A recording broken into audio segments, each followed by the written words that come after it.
Aviva Siegel, thank you so much for talking to us today. Thank you for having me. I mean, we're talking on a Wednesday afternoon, Israel time. It's quite a surreal feeling that you are waiting. You and your family are actually waiting to know if Keith is on the list to be released on Thursday. Could you talk us through what that feels like? That sort of the intensity of those emotions, just waiting now. Wow, I don't think there's words for what I feel right now. I just can say that it's hard for me to sit. It's hard for me to concentrate. And it feels like that I'm not really here. I'm like, part of me is vanished. Mm, And it's a feeling that I've never felt before. yeah. Um, in a second, I'm very happy. And then I'm nothing. I disappear. I don't know. It's very strange. It's a strange feeling. But Mm, I really want to hold on this hope and feel like it's happening soon. yeah. And I'm allowing myself this time to feel that it's really real. And nobody's going to disappoint me. Nobody's going to disappoint me. Not this time.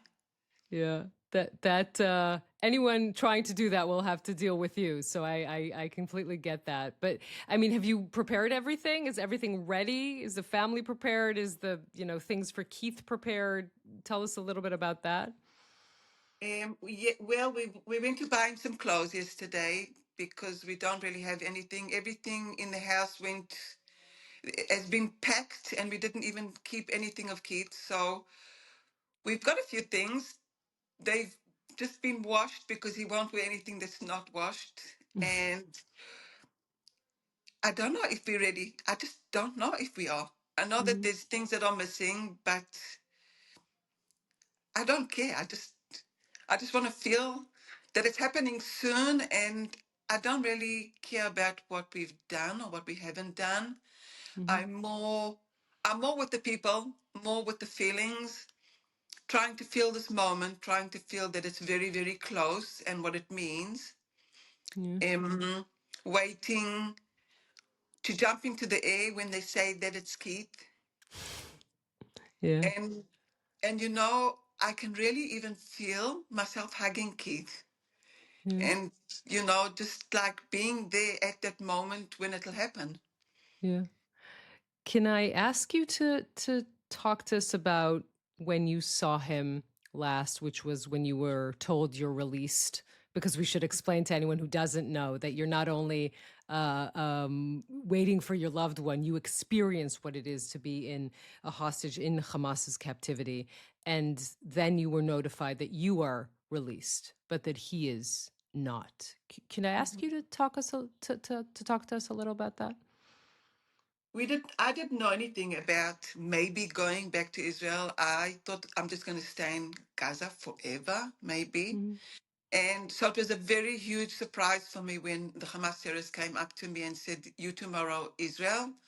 And it was like, I didn't believe what he said. And he had you say it again. And then I said, "What about Keith?" And he said, "No, only you." So I said, "I'm not going without Keith. I want to stay here with Keith, or Keith is coming with me." And I remember myself arguing with him and then realizing that I'm not allowed to argue with anybody because I just have to behave. And my heart was just going on 2000 and even was sore at that moment. And for me to go to Keith, while I wasn't allowed to because he said, "You're not going to Keith," I said that I'm going to Keith. I'm not going without going to say goodbye to Keith, and finding him looking sad. So I bent down to him and I said to him that he said that I'm going to Israel and that he must be strong for me and I'll be strong for him because those words just came out and I feel so lucky that I said them because it has kept me going. I'm strong for Keith, and I'm sure that Keith is strong and keeping his strength to come back to his family, to me, and to his grandchildren and children. And it was very, very difficult at that moment because, first of all, I didn't know where I'm going to be taken to because I was alone. I was Mm-hmm. alone with Hamas terrorists for nearly 24 hours. Mhm. Part of the time I was with a Thai guy that didn't talk to me, but it felt like I was alone with them, not Mhm. knowing what's going to happen, where they're going to take me, and if it's going to happen. And it was very strange for me even to think about going back to Israel because I wasn't prepared. I was shocked. I didn't believe them. And the whole day, the next day, what we went through was just such a difficult day. What you saw on TV when they tried to break the windows of the car that we were in, Mhm. of the Red Cross, I was sure that that would be the end of my life. Mhm. And everything was, you know, very, very tense. Everybody was tense. They were tense. We were tense. Mhm. And just going through the roads in Gaza was a tense feeling because some of the roads were blocked and some of them, they didn't know where to go through. They had to go around and around to find themselves getting out of Gaza. Mhm. And all the, you know, that mess that the Hamas did, and like everybody there was just, it was like too much for me. But I do remember that when the Hamas terrorists put us in the car, there were two terrorists sitting in front and a couple of them sitting at the back while they took us to the Red Cross, and they put Arabic music and they put it on full volume, and the windows were open Oh. and the people from outside could see us. And I remember dancing. I couldn't sing because I didn't know the song, but I was dancing, sitting and dancing with with the music, with the Arab music, and all the terrorists were like looking at me and smiling. And I said to the girls that were with me, Ella and Mhm. Daphna, sorry, I haven't heard music for 51 days. I just want to dance. And and then we got, you know, like to that area with the Red Cross, and that was just something else with the trying to figure out if Elma is going to survive and trying to keep her alive. It was it was a big day. It was a Mhm. big day of me feeling so many things of separating from Keith, not knowing what's going to happen, where they're going to take me, what are they going to do to me, if I'll ever come back, if my son Shai is alive, if he isn't, because I was sure that he wasn't. So, so let's You know, talk about. You mentioned that Elma Avraham, who is 84 years old and managed to survive, but there was this deep concern about her situation, her physical situation. You mentioned your son Shai, because Shai, who lives in Kfar Aza, as well as where you and Keith live, there was this question whether you thought he wasn't alive because you didn't know what happened on October 7th. Could you tell us about, realizing that he actually is alive? first of all, I was sure that Shai wasn't alive because he told us that he can hear the Arabic from outside, and we got disconnected while we were still in Israel. Hmm. And I was just sure because I knew that there were lots of people that were killed, and I saw all the Hamas terrorists walking around the kibbutz. So I knew that so many people must have been dead. And coming back for me, um, it was one of the happiest moments that I've ever experienced. It was just overwhelming. I didn't I didn't know how to take it, how to handle it. It happened so quickly because when I was told that Chai's still alive, that must have been about maybe an hour before I met him. So I Wow. didn't really have time to even relax myself, to say to myself, okay, he's okay. Don't worry. You're going to see him. You're going to hug him. He's alive. Everything went just so quickly. And coming back and seeing him in front of me was no words, just no words, no words. Until today, when I look at him sometimes, it takes me back to those days that I was sure that he wasn't alive, Mhm. and to him being here with me and for me, Mhm. You, coming home. you talk about not, hearing music for the first time after 51 days. Tell us more about, what it is like to be in captivity. How do you, how scarce the food is? What did you not have, the sort of fear of it? Because we can't even begin to understand what it feels like. At the beginning, I was in a Mhm. complete and utterly shock, Mhm. and I was telling myself, what am I doing in Gaza? Just to understand that I'm in Gaza. Mm. but it's a feeling of being in a place that you can't think for too many seconds, because somehow something happens all the time. If there's an explosion, or if you're in a building where the Qassam, all the rockets go towards Israel, then the building just moves and you feel like it's going to fall on you and you're going to die. You feel like you're going to die so many times, or by them, or by the houses that you are in, that just, it's like each time it's like an earthquake. The whole building moves and you feel like it's just going to collapse on you. And that's why I was scared that Keith would move a centimeter away from me whenever he went, when they called him to go, when they like spoke to him about something or asked him to come and do things, or when he needed to go to the bathroom. I shaked. I really, really shaked. I couldn't handle that. Mm. And I think, first of all, being in a place that you have to be quiet for 24 hours, day after day, you're not allowed to even whisper. It's very difficult. It's very difficult. I used to get like nervy and want to move, and I wasn't allowed to move. So I just had to calm myself. So I did quite a few things that helped me to relax myself. One of them was to count. I used to count until 100, just Mhm. very, very slowly, and try and just be in the counting. And then I had this song in English that I used to repeat over and over. It's 1, 2, buckle my shoe, 3, 4, knock on the door. Anyway, I used to repeat that and repeat it again and again and again, very, very slowly. And I could allow myself to think about my kids that were in the in the kindergarten with me many, many times, because I could not let myself feel my family. It was too sore. It was too Mhm. painful. It was painful to think about Shai, my son, dead, and maybe that they shot his dog that I love too. And the memories of what happened with my family were just too hard for me to handle. And I didn't allow myself to feel. So it was, most of the time I was like thinking, okay, so what happens if it will fall on us? How will I feel? Am I going to die? Is Keith going to die? Maybe I'll see Keith injured and it'll be difficult for me. So I have to prepare myself for something like that that'll happen. Or maybe if the girls that I'm with, something will happen to them. Mhm. And how will I handle that? It's all the time thinking about what happens at that moment. If we're going to survive, what it's going to feel like, how is Keith going to handle things, if I'm going to scream, and if I do scream and I have to be quiet, if they're going to kill me because I screamed.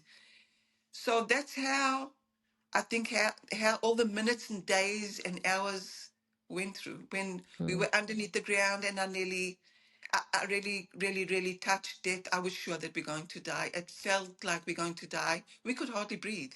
Mhm. And I touched death, and I do remember myself like separating from this world and saying, okay, goodbye, family, Mm. goodbye, children, goodbye, grandchildren. And and that's what I did. I concentrated in different situations in different ways, but that's what I had to do.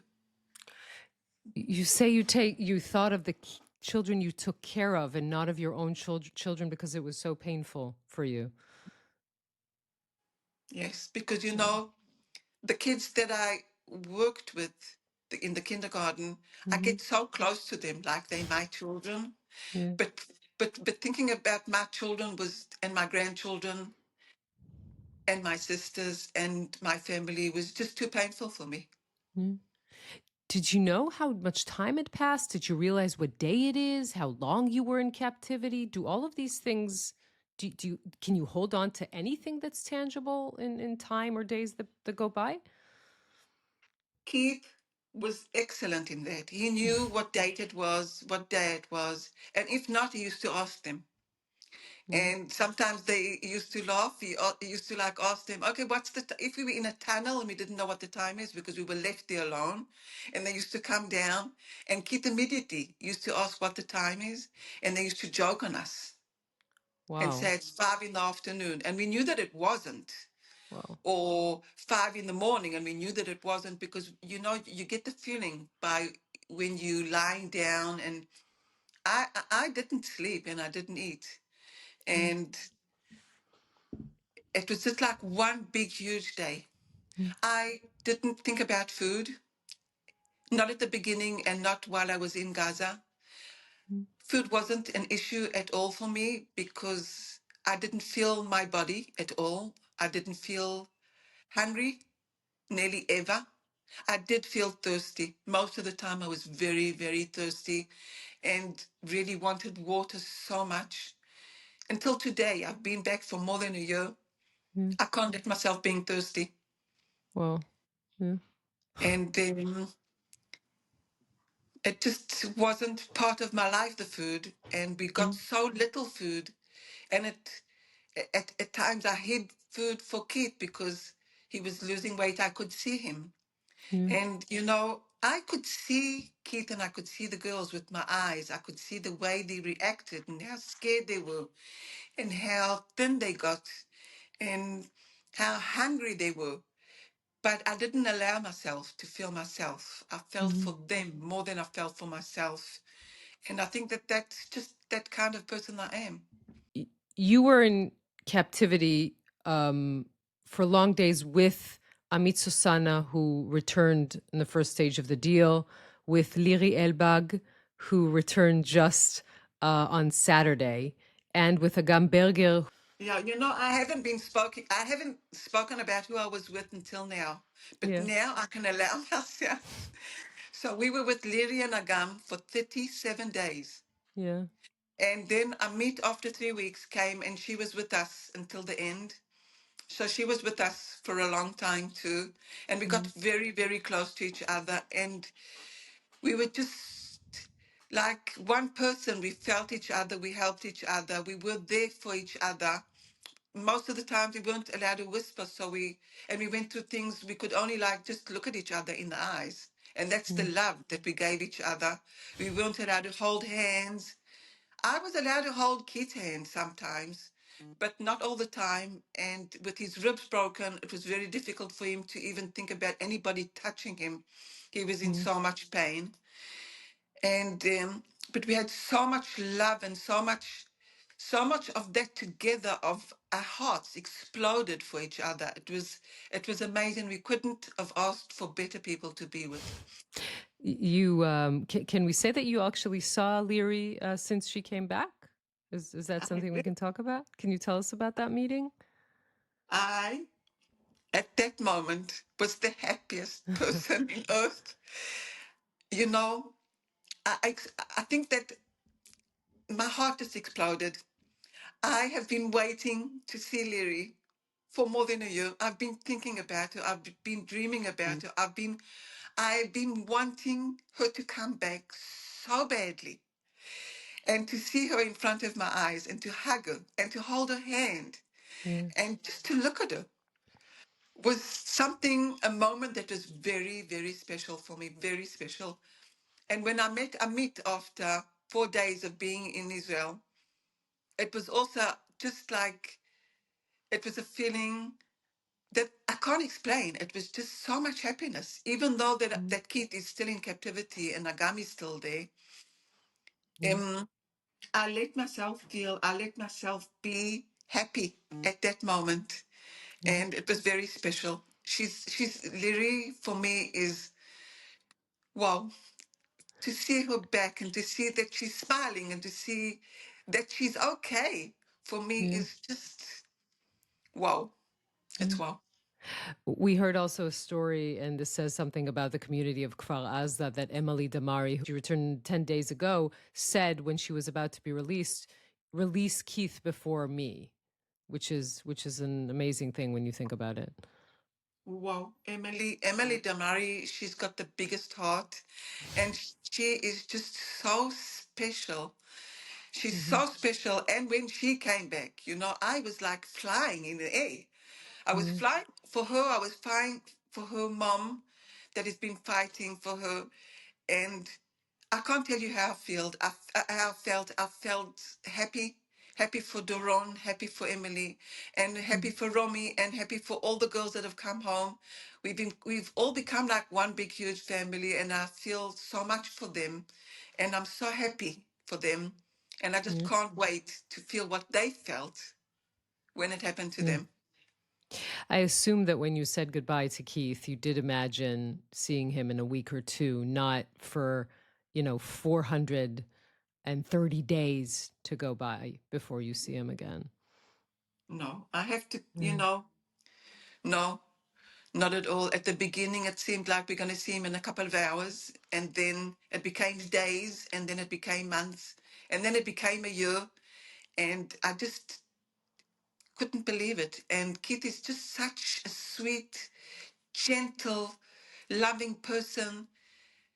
And for me to think that he's in Gaza, in captivity for so long, it's just something that I don't understand. I don't Mhm. understand. There's things that I'll never be able to understand.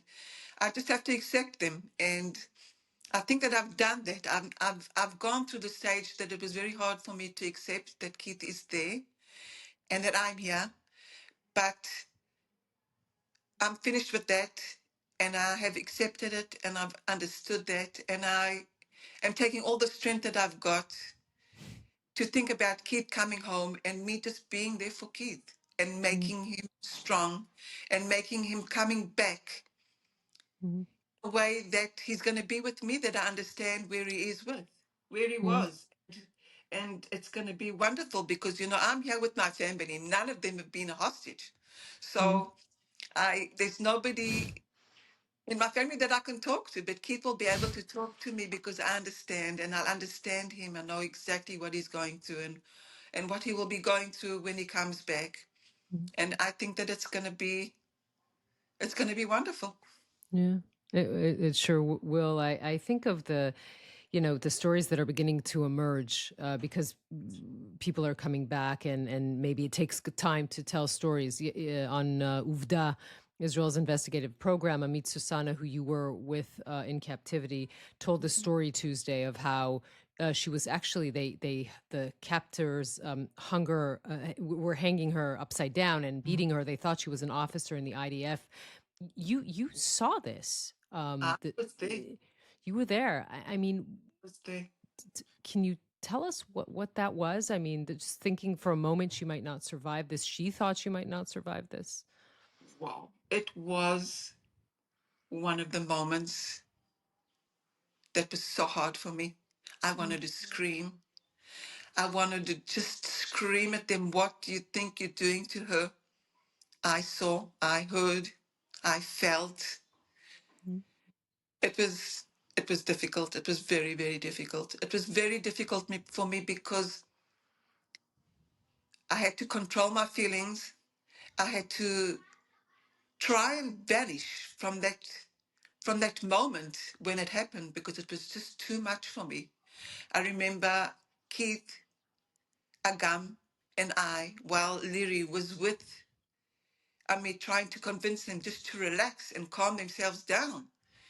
And we were there in the room, and the Hamas terrorist came with the stick that he had just beaten Amit into the room with us, and he started hitting the wall and the door, and you could see how furious he was. He was just so angry.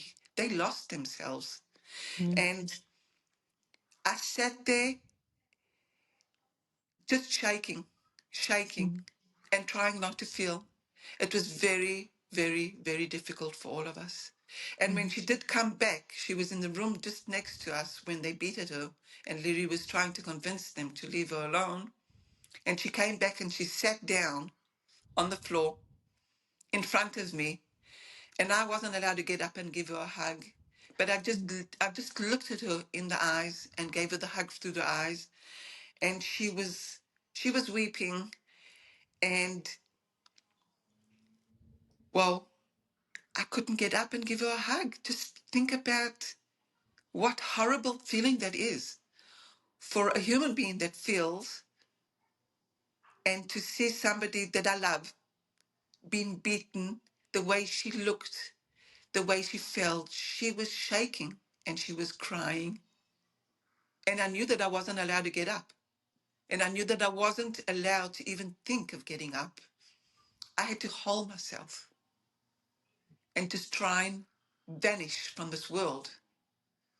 But I did know that we are together. Keith, Agam, Liri, Amit, and I, and we all feel the same. And we were all in a very difficult moment. So that togetherness gave me the strength to get out of it. And also going through many, many moments before that moment that were very, very, very difficult for me in different ways. So it wasn't the first time that I felt what I felt, scared, and who knows what could have happened and what could have happened to us after that. So nothing in Gaza was fun. Nothing. Not 1 second, not one moment. I was scared. I was petrified all the time while I was in Gaza. I had to work on my head and try and calm myself after going through so many moments and so many scary moments of feeling death, of seeing nearly death in front of my eyes. And that was looking at Amit, looking at Liri, looking at Agam, and looking at Keith. You know, being a human being isn't easy. In real life, in normal life. So to be in a situation like that, when you have a heart and you feel, and you've got a head to think, and you've got eyes that see, and ears that you can hear, I don't know how I got out there, and I'm still strong, smiling, happy. I just don't know. When you say that you weren't allowed to hug or to even hold hands, does that mean there was a armed guards there just 24 hours a day watching that you don't hold hands with anyone besides Keith, as you say? In most of the places, yes. Well, underneath the ground, we were just left there by ourselves for more than a couple of days. But we didn't have any strength to even smile because all we did was try to breathe. And you were very concerned about the young women as well. You did say when you were trying to talk to Knesset members, trying to wake up the public about what is going on in captivity, you said they treated them like dolls. I assume that after you came back, you were really concerned about the young women who were left behind. Yes, I was there when one of the girls was touched. And I was there when the Hamas terrorists used to stare at these girls while they dressed them with very tight clothes. And you know, you can see because I've got eyes and I saw.